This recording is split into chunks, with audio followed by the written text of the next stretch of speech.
आजपासून परत शेतकऱ्याला अंदाज देणार आहे, कारण की शेतकऱ्याला सांगितलं की राज्यामध्ये 27 डिसेंबर 28 आणि 29 डिसेंबर राज्यात अवकाळी पाऊस पडणार, म्हणून हा अंदाज लक्षात पाऊस येणार आहे निश्चित, म्हणून हा अंदाज लक्षात राज्यातल्या सर्व शेतकऱ्याला सांगू इच्छितो, ज्यांचा कांदा काढणी चालू असेल उद्यापर्यंत तुम्ही काय करा, कांदा झाकून ठेवायची तयारी ठेवा. ज्यांची मका उघड्या असेल तर मका देखील झाकण्याची तयारी ठेवा, म्हणून हा अंदाज लक्षात येतात. पण राज्यातल्या शेतकऱ्याला सांगू इच्छितो की राज्यामध्ये सांगायचं झालं तर म्हणजे 27, 28, 29 म्हणजे शुक्रवार, शनिवार आणि रविवार पाऊस येणार आहे, म्हणून हा अंदाज लक्षात येतात. आणि तो पाऊस सांगायचं झालं तर तुम्ही बघू शकता, म्हणजे परवाच्याला म्हणजे तो पाऊस येणार आहे इकडून यवतमाळ, म्हणजे 27 तारखेला म्हणजे 26 तारखेलाच मध्यरात्री, म्हणजे उद्या मध्यरात्री ते यवतमाळ, नांदेड इकडं पाऊस सुरू झालेलीच आहे. आणि लगेच शुक्रवारच्या नंतर तो पाऊस तिथून पुढं इकडं नांदेड जिल्हा, परभणी जिल्हा, लातूर जिल्हा, हिंगोली जिल्हा, अकोला जिल्हा, वाशिम जिल्हा, त्याच्यानंतर अकोट, शेगाव, खामगाव, त्याच्यानंतर अचलपूर,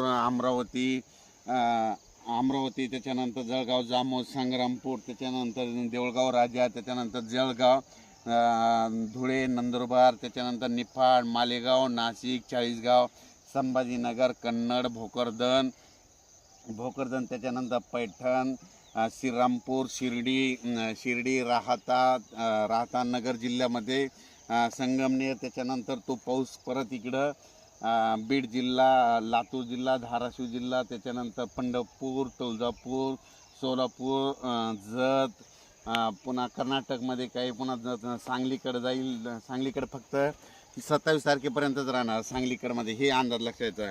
त्याच्यानंतर श्रीगोंदा, त्याच्यानंतर तो पाऊस कडाष्टी, त्याच्यानंतर लगेच इंदापूर, पुणे, तसाच तो पाऊस असा ह्या पट्ट्यात येणार आहे.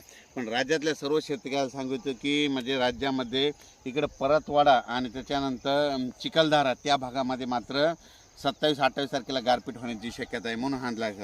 जळगाव जिल्ह्यात एक थोडा जास्त पाऊस पडणार हे देखील लक्षात येतं. बीड आणि गेवराईच्या बीड, गेवराई आणि पैठणच्या तिच्यामधल्या पट्ट्यात एक थोडा जास्त पाऊस पडणार आहे, म्हणून त्या ठिकाणी ऊसाची टोळी असेल, समजा ऊस तोड कामदार असेल तर तुम्ही काय करा, 27, 28 2 दिवस तुम्ही काळजी घ्या, कारण की 2 दिवस बीड जिल्ह्यात बीड, गेवराई त्या जिल्ह्यामध्ये चांगला पाऊस पडणार आहे, म्हणून हे लक्षात यायचं. जळगाव जिल्ह्यात देखील चांगला पडणार आहे, म्हणून हे अंदाज लक्षात आहे. त्याच्यानंतर इथनं बुलढाणा जिल्हा, टुनकी, नांदुरा, संग्रामपूर, शेगाव, अकोट, त्याच्यानंतर डोणगाव ह्या भागा, लोणार ह्या भागात देखील थोडा जास्त पडणार आहे, म्हणून तुम्ही तुमची काळजी घ्यायची.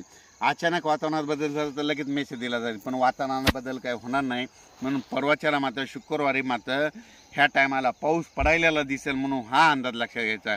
म्हणजे राज्यातल्या सर्व शेतकऱ्याला सांगू इच्छितो की राज्यामध्ये पाऊस येणार आहे, कन्फर्म आहे, येणार आहे, निश्चित आहे, म्हणून हा अंदाज.